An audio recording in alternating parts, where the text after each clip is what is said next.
অন্তর্বর্তী সরকারের শেষ সময়ে যুক্তরাষ্ট্রের সঙ্গে বাণিজ্য চুক্তিকে পুরোপুরি নেতিবাচকভাবে দেখছে না বর্তমান সরকার।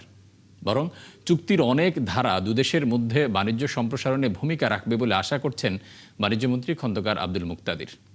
সকালে সচিবালয়ে মার্কিন সহকারী পররাষ্ট্রমন্ত্রী পল কাপুরের সঙ্গে বৈঠক শেষে তিনি এসব কথা বলেন। প্রয়োজনে এই চুক্তির সংযোজন বা বিয়োজনের সুযোগ আছে বলেও মনে করেন বাণিজ্যমন্ত্রী। চুক্তিতে দুটো পক্ষ থাকে এবং দুই পক্ষেরই কিছু চাওয়া থাকে। কয়েকটি ধারা এক পক্ষের খুব অনুকূলে হয়, আরো কয়েকটি ধারা আরেক পক্ষের খুব অনুকূলে হয় এবং দুই পক্ষই চেষ্টা করে আলাপ আলোচনার মধ্যে দিয়ে এমন একটি জায়গায় পৌঁছাতে যেখানে উভয়ের জন্য একটা উইন উইন সিচুয়েশন হয়।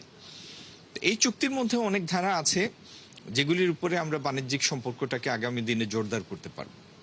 তা আমি এটিকে হোলসেল নেগেটিভ বা হোলসেল পজিটিভ এই দৃষ্টিকোণ থেকে এখনো এইভাবে দেখছি না। এটি একটা চুক্তি হয়েছে, এটি একটি বাস্তবতা। আমরা আজকের দিনে এই পর্যন্তই থাকি।